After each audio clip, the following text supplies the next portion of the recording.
Bismillahirrahmanirrahim. Assalamualaikum warahmatullahi wabarakatuh. Salam sejahtera untuk kita semua. Perkenalkan, nama saya Lia Kulsum Maningrum, SHUT MSc dari Prodi S1 Ilmu Lingkungan, Fakultas Matematika dan Ilmu Pengetahuan Alam, Universitas 11 Maret. Pada kesempatan kali ini, saya bermaksud menyampaikan pernyataan deskripsi diri unjuk kerja Tridharma Perguruan Tinggi atau PDDUKT-PT sebagai syarat sertifikasi dosen tahun 2023 dalam bidang pengajaran. Paparan kali ini terdiri dari dua bagian. Bagian pertama adalah penjelasan mata kuliah yang terdiri dari deskripsi mata kuliah, kemampuan yang diharapkan, materi pembelajaran, sistem atau mode pembelajaran, metode pembelajaran, dan sistem penilaian mata kuliah sesuai dengan RPS. Sesi kedua adalah rekaman proses pembelajaran yang berisikan video kegiatan pembelajaran.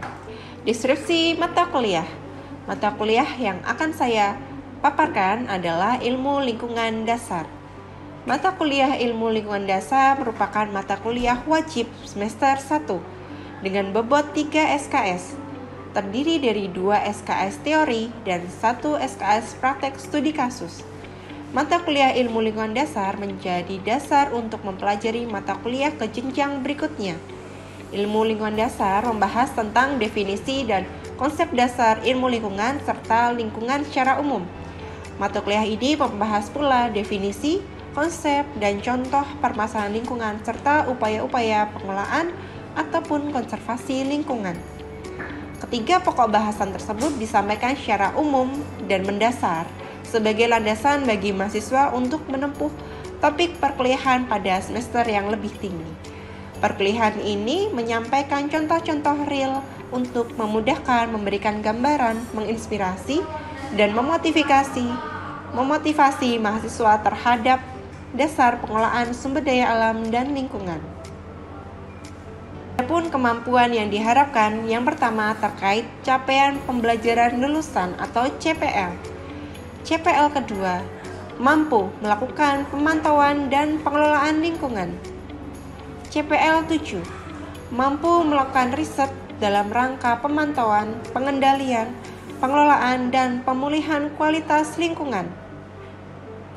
Capaian pembelajaran mata kuliah atau CPMK.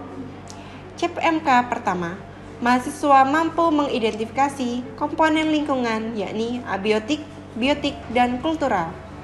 CPMK 2, merumuskan fenomena dan permasalahan lingkungan melalui analisa berbasis observasi dan eksperimen. CPMK 3, mengaplikasikan ilmu lingkungan dan memanfaatkan teknologi pada upaya pengelolaan lingkungan untuk mencapai pembangunan berkelanjutan. Sistem atau mode pembelajaran mata kuliah.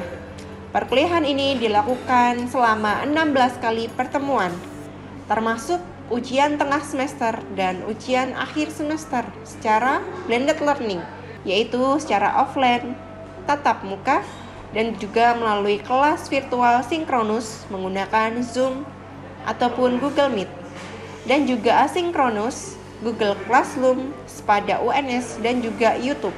Materi pembelajaran ilmu lingkungan dasar. Yang pertama, definisi, konsep, dan sejarah lingkungan hidup. Kedua, komponen lingkungan abiotik. 3. Komponen lingkungan biotik dan kultural. Keempat, ekologi dan ekosistem. 5. Pengelolaan sumber daya alam terbaharui dan tidak terbaharui. Keenam, pembangunan berkelanjutan. 7. Konservasi sumber daya alam. Kedelapan, definisi dan karakter masalah lingkungan. 9. Etika lingkungan. 10. Dampak dan permasalahan lingkungan. 11. Studi kasus lingkungan. Referensi yang digunakan pada mata kuliah ilmu lingkungan dasar yakni dari Basic of Environmental Science 1996. Selanjutnya, Fundamental of Environmental Studies, Cambridge University Press 2017. Understanding Environmental Pollution Second Edition, Cambridge Press 2004. Pengelolaan Sumber Daya dan Lingkungan Gadjah Mada University 2003. Dasar-dasar Ekologi Gadjah Mada University Press 1996. Ilmu Lingkungan ITB Press 1997. Ekologi, Lingkungan Hidup dan Pembangunan 1994. Environmental Science Working with the Earth X Edition 2001. Selanjutnya, metode pembelajaran. Metode pembelajaran pada mata kuliah Ilmu Lingkungan Dasar yang pertama ceramah dan demonstrasi. Pembelajaran kolaboratif. Diskusi kelompok atau case method. Yang terakhir, pembelajaran berbasis proyek atau team-based project. Interaksi pembelajaran. Yang pertama, tanya jawab langsung kepada mahasiswa terhadap kasus yang digunakan. 2. Menggunakan media pembelajaran online seperti Zoom Meeting, Google Meet, YouTube. Assessment. Bobot penilaian pada mata kuliah Ilmu Lingkungan Dasar terdiri dari aktivitas partisipatif, yakni case method 30%, hasil proyek, team-based project 20%, tugas 5%, kuis 5%, ujian tengah semester 20%, dan ujian akhir semester 20%. Sesi 2 selanjutnya adalah rekaman proses pembelajaran. Berikut video kegiatan pembelajaran mata kuliah Ilmu Lingkungan Dasar melalui Zoom Meeting. Terima kasih. Baik, bismillahirrahmanirrahim. Bisa kita mulai. Assalamualaikum warahmatullahi wabarakatuh. Selamat pagi. Warahmatullahi wabarakatuh. Selamat pagi semuanya. Pada pagi hari ini kita akan melakukan perkuliahan Ilmu Lingkungan Dasar dengan materi pembangunan berkelanjutan. Ya, materi kali ini merupakan sebuah materi lanjutan dari pertemuan sebelumnya, dan kali ini kita akan di akhir perkuliahan kita ada diskusi kelompok. Jadi kali ini kita menggunakan team-based project, dan nantinya tugas diskusi kelompok ini nanti jika tidak selesai menjadi tugas kelompok yang nantinya akan dilakukan diskusi secara mandiri dan kemudian akan dibuat presentasi pada pertemuan selanjutnya, ya, pada pertemuan ke-7. Tuh, jadi pada mata kuliah kali ini nanti ada buku yang bisa kalian baca-baca. Di RPS sudah ada, jadi bukunya dari Tyler Miller, Environmental Science Working with the Egg Edition, itu dari Cole Thompson 2001. Jadi nanti kalian bisa buka-buka terkait dengan mata kuliah kali ini. Oke, sebelum memulai acara pada hari ini, alangkah baiknya kita berdoa dulu menurut agama dan kepercayaan masing-masing. Berdoa dipersilahkan.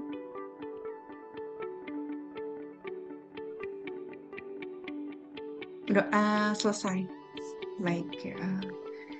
Ya, sebelumnya saya mau tanya, ada yang pernah tahu apa itu pembangunan berkelanjutan atau Sustainable Development Goals? Silahkan, ada yang tahu, tanyakan, berikan raise hand atau bisa melalui kolom chat.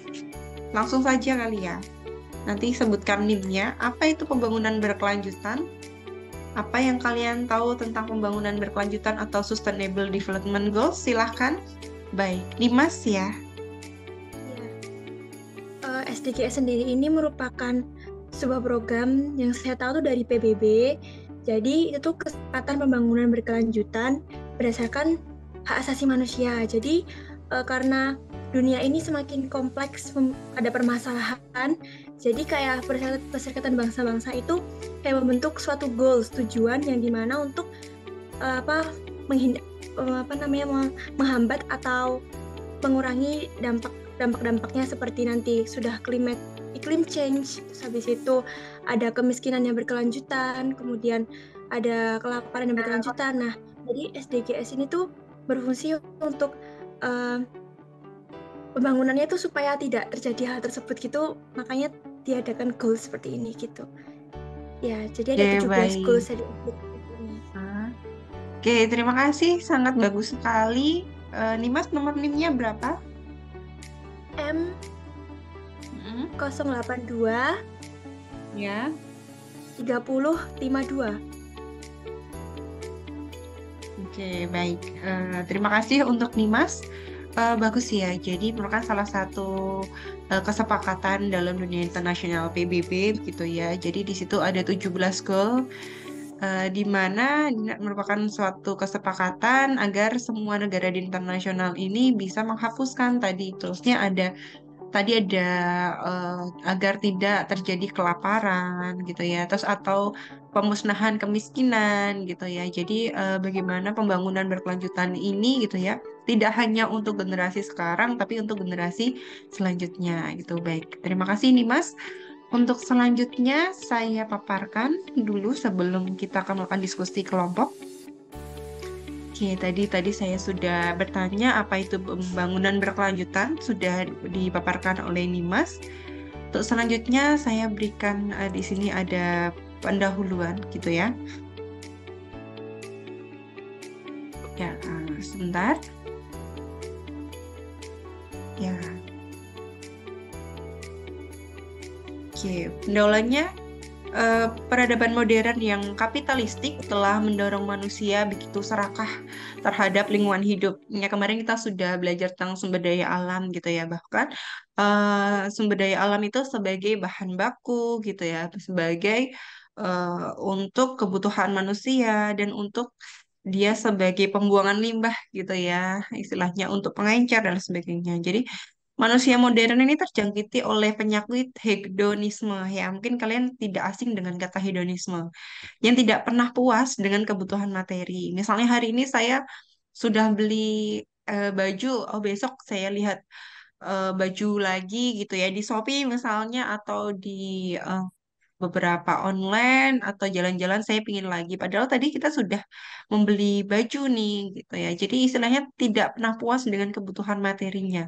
Selalu ingin terus nambah, selalu ingin terus mencari dan lain sebagainya. Nah, sebab yang mendasar timbulnya keserakahan terhadap lingkungan ini karena manusia memahami bahwa sumber daya alam adalah materi yang mesti dieksploitasi untuk kepentingan pemenuhan kebutuhan materinya yang konsumtif. Jadi bagaimana caranya sumber daya alam ini gitu ya dieksploitasi untuk kepentingan kebutuhan kita nih. Jadi itu yang menyebabkan kita menjadi berpikiran bahwa tadi sumber daya alam ini merupakan suatu sumber pemenuhan untuk kita gitu ya, merupakan sumber daya yang harus digali gitu ya, dimanfaatkan sedemikian rupa. Nah, hal-hal ini, pemikiran-pemikiran hal yang seperti ini gitu ya, yang menjadikan terjadi peradaban modern yang kapitalistik gitu. Ada yang pernah melihat di gambar di sebelah kanan ini ada di mana? Mungkin Muhammad Titan Darmawan bisa menyebutkan kira-kira kamu pernah melihat nggak ini fenomena apa gitu? Dua gambar yang saya berikan di sini. Itu tambang bukan Bu? Itu tambang ya. Yang sebelah kiri mungkin yang bawahnya,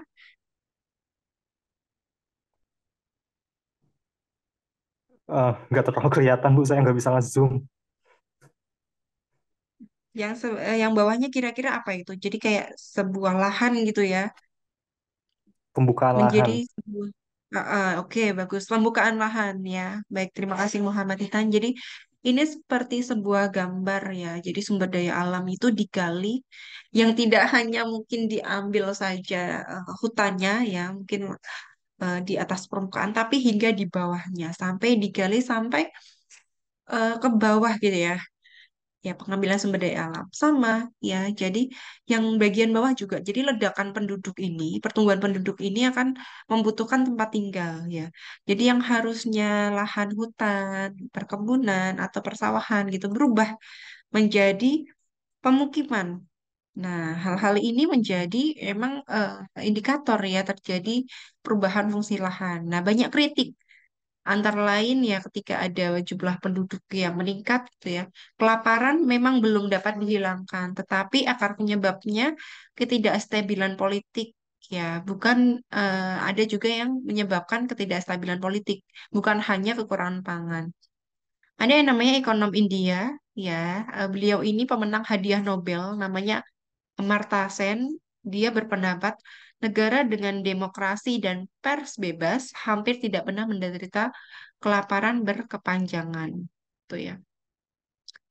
Jadi ada beberapa sistem politik yang bisa juga menyebabkan terjadinya gitu ya, eh, apa pengurasan sumber daya alam dan lain sebagainya, kerusakan, degradasi lingkungan.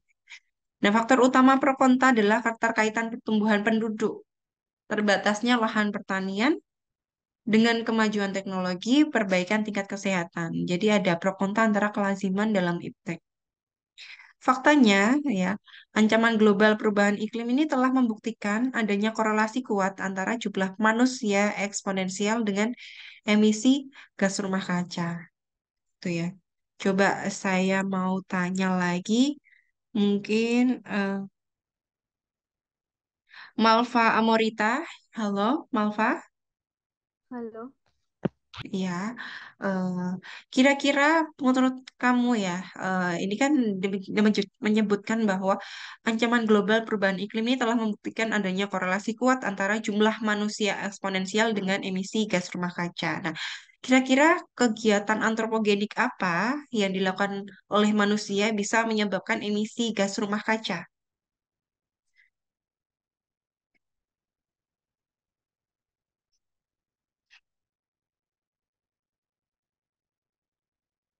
Ya, silahkan Malva. Mm-mm. Mungkin dengan menggunakan kendaraan bermotor. Oke, baik. Menggunakan kendaraan bermotor gitu ya. Terus ada lagi kegiatan antropogenik lain,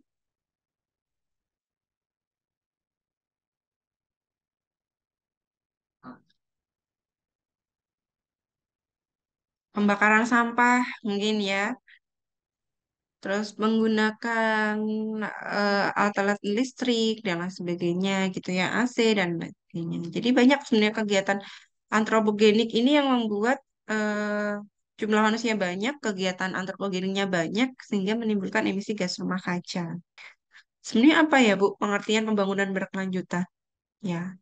Jadi inti dari mata kuliah ini kalian juga harus memahami nih pembangunan berkelanjutan itu seperti apa. Jadi pembangunan berkelanjutan adalah sebuah upaya pembangunan yang meliputi aspek ada tiga, ekonomi, sosial dan lingkungan serta budaya. Ya maksudnya ekonomi sosbud gitu ya, sosial budaya dan lingkungan untuk kebutuhan masa kini, kata kuncinya itu ya. Masa kini tetapi tidak mengorbankan atau mengurangi kebutuhan yang akan datang. Pembangunan berkelanjutan itu tiga aspek penting, ekonomi, sosial, dan sosial budaya dan lingkungan untuk kebutuhan masa kini, tetapi tidak mengorbankan atau mengurangi kebutuhan generasi yang akan datang. Tuh. Ini merupakan alur dari prinsip pembangunan berkelanjutan. Ya, tadi kan kita sudah setuju bahwa pemanfaatan sumber daya alam ini untuk kebutuhan manusia, gitu ya. Jadi kita itu sangat membutuhkan sumber daya alam. Dan di sini ada perlu dilakukan pengelolaan, gitu ya. Ada di sini pengelolaan lingkungan hidup. Nah, oke, di sini adalah tujuannya. Sebelum pemanfaatan, sebelum kita akan melakukan outputnya apa, kita harus melakukan suatu pengelolaan. Ya, pengelolaannya ada prinsip. Yang pertama adalah pengendalian kerusakan. Bagaimana sumber daya alam ini harus dikelola agar tidak terjadi kerusakan. Disebut dengan green issue. Nih, green issue ini ya. Gimana Bu caranya mengelola lingkungan hidup? Nah, yang pertama adalah dilakukan konservasi dulu. Konservasi sumber daya alam ini yang pertama ada KHT atau keanekaragaman hayati. Jadi kita harus melihat sebelum dilaksanakan pemanfaatan kita harus mengkaji dulu keanekaragaman hayatinya seperti apa, kondisi existingnya, airnya seperti apa, energinya seperti apa dan sumber daya alam lainnya. Biar apa? Dia pemeliharaan ya, konservasi. Jangan sampai ternyata airnya ini sedikit tapi dimanfaatkan dengan kebutuhan yang banyak. Makanya nanti jadi daya dukungnya terlampaui, akhirnya terjadi kerusakan. Gitu. Kita harus tahu kondisi eksisinya bagaimana di kawasan tersebut. Terus kesesuaian peruntukan pemanfaatan atau fungsi lahan. Nah, ini dilihat. Se ya, dilihat biasanya sudah ditata ruang dan tata guna lahan. Oh, kalau berarti di lahan yang dia misalnya memiliki daerah yang curam, ya jangan dimanfaatkan sebagai misalnya harusnya dikonservasi gitu ya. Dilakukan misalnya tata ruang sebagai wilayah perlindungan air dan sebagainya. Jangan malah di sana dibikin eh, penambangan gitu ya. Nah, jadinya malah bentang lahannya berubah ya atau terjadinya kelongsoran. Jadi kita harus tahu peruntukan kawasannya itu untuk apa toh. Jangan malah peruntukan persawahan gitu ya menjadi industri. Nah, itu salah. Jadi kita harus menyesuaikan dengan tata ruang gitu karena sini sudah dibagi tata ruang itu penting gitu ya. Selanjutnya pengembangan nilai dukung ekosistem gitu ya. Peningkatan produktivitas lahan atau kawasan bisa ditambah dengan nilai tambah gitu ya. Misalnya, eh, Bu ada suatu lahan kosong nih, pengembangan nilai dukung ekosistem kawasan, mungkin bisa Bu saya mau suatu kawasan masyarakat sana biar bisa panen setiap hari gitu ya, atau bisa manfaatkan panenannya. Oh, berarti misalnya bisa digunakan peningkatan nilai tambahnya tidak hanya untuk persawahan, tapi bisa dibuat agroforestry gitu ya. Ditanam dengan tanaman pepohonan, tanaman keras. Oh, ternyata selain dia bisa mengambil hasil tanaman semusim, dia bisa mengambil misalnya buahnya gitu ya. eh, Kulitnya, daunnya, atau perencean ya. Perencean itu pengambilan dahan-dahan eh, ranting-ranting gitu ya untuk pembakaran energi gitu ya. Ada beberapa misalnya masih suka menggunakan energi untuk masak gitu kan kayu bakar.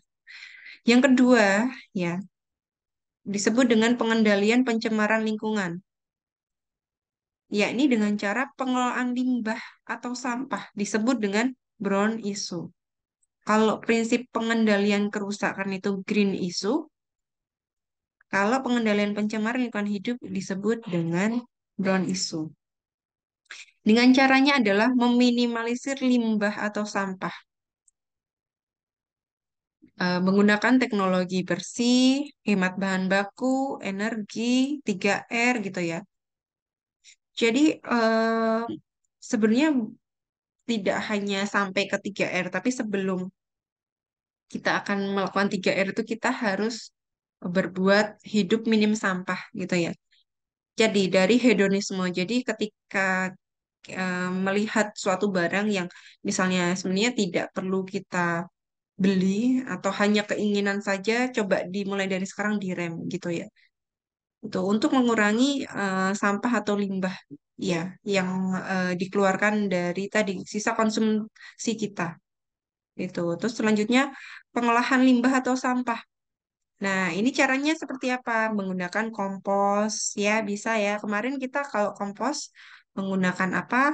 Itu ya, ada bakteri dan jamur gitu ya untuk mempercepat biogas, insenerator, landfill, dan lain sebagainya. Nah, ini menjadi salah beberapa cara terkait dengan prinsip pengelolaan lingkungan hidup.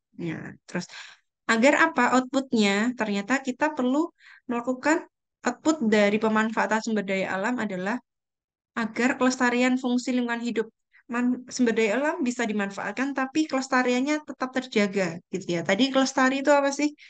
Itu kan kelestari itu berkelanjutan ya. Jadi saat ini bisa dimanfaatkan, besok anak cucu kita masih bisa manfaatkan yang sama, tidak berkurang, baku mutunya masih sama, manfaatkan banyaknya juga sama, adil gitu ya. Terus peningkatkan nilai dukung ekosistem. Ya, jadi di tadi ada lahan peruntukan manfaatan misalnya. Oh, tadinya hanya sebuah lahan kosong untuk pertanian. Oh, ternyata sekarang sudah bisa nih nilai dukung ekosistemnya bisa lebih banyak lagi untuk misalnya konservasi sumber daya, konservasi tanah dengan cara menanam pohon di sekitar eh, sawah gitu ya, karena pohon itu bisa menjadi pupuk alami Bu, dari daun-daun yang jatuh membusuk terdekomposisi gitu ya, dia bisa menjadi pupuk alami, bisa. Terus pemanfaatan berkelanjutan gitu ya, jadi pemanfaatannya bisa berkelanjutan terus, continue ya, ada tiga: kualitas, kuantitas, dan kontinuitas ya, menjadi tiga pilar ini juga: kualitas, kuantitas, dan kontinuitas. Nah, outcome-nya adalah pembangunan berkelanjutan, peningkatan kesejahteraan masyarakat bisa meningkat ya, sosial dan ekonominya, budayanya, terus juga pastinya tidak meninggalkan kelestarian dan tata nilai kelangsungan kehidupan. Nah, itu sebenarnya prinsip dari pembangunan berkelanjutan. Oke, apakah sudah terlihat? Terlihat Oke. ya. Ya, oke. Di sini ada tugas kelompok ya. Satu kelas dibagi 17 kelompok dengan anggota urut absensi rata. Satu kelompok bisa 2 sampai 3 orang. Masing-masing kelompok sesuai dengan nomor kelompok membuat satu poster. Kayak tadi, kalian bisa pakai Canva, kalian bisa bikin buat apapun ya, pakai PS dan sebagainya gitu ya. Ini ini bukan PowerPoint, maaf ya. Ini pada poster nih berisikan menjelaskan satu topik tema sesuai dengan nomor kelompok. Terus mengapa topik atau tema tersebut perlu dilakukan untuk mencapai the global goals? Terus upaya agar topik atau tema tersebut dapat mencapai the global goals. Tadi caranya apa? Sekreatif kalian, ya. Nanti pada pertemuan sebelum ujian tengah semester, kita akan eh, presentasi hasil kalian 17 ini ya. 17 poster ini. Gitu ya. Buatlah secara menarik dan informatif, formatnya JPG dengan nama file point SDGs poin ke-15 misalnya ya. Underscore NIM berapa M8 dadadadana, M dadadadana gitu ya. Ini formatnya. Sesuai dengan pengumpulannya sesuai dengan kelas A dan kelas B. Di SPADA Ibu sudah melihat ya. Kalian sudah lihat di situ ada kelas A atau kelas B, pengumpulannya sesuai dengan kelas. Mengupload hasil tugas kelompok di SPADA, satu kelompok satu poster. Ini maaf ya, ini satu poster, satu aja yang upload ya. Jadi nanti di SPADA itu hanya ada 17 ya poster. Paling lambat 9 Oktober. Jadi masih berapa hari? Masih 3 minggu ya. Jadi tugasnya masih tidak berburu-buru, masih bisa kalian cicil ya. Keterlambatan mengumpulkan akan mengurangi nilai kelompok. Oke. Ya, sampai sini ada yang ditanyakan terkait dengan materi ataupun tugas?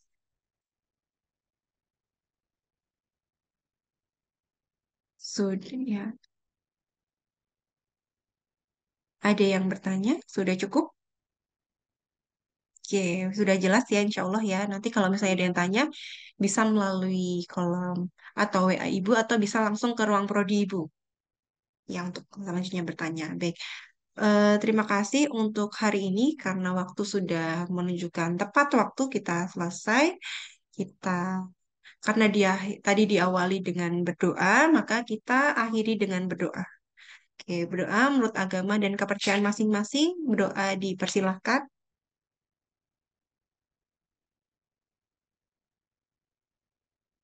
Doa selesai. Terima kasih sudah tepat waktu dan sudah on cam sesuai dengan kesepakatan yang sudah kita eh, buat gitu ya. Untuk terakhir kali, mohon maaf jika ada kesalahan. Sebelum ditutup kita perlu foto bersama dulu ya. Baik, Silakan untuk yang on slide, mic saja. Ya, ya, boleh silakan. buat yang slide pertama dulu ya, Bu. Baik. 1, 2, 3. Oke, dari saya terima kasih. Saya undur diri. Wassalamualaikum warahmatullahi wabarakatuh. Sehat-sehat. Waalaikumsalam Waalaikumsalam warahmatullahi warahmatullahi Terima wabarakatuh. kasih, Terima kasih, Bu. Bu. wabarakatuh. Bu. Makasih.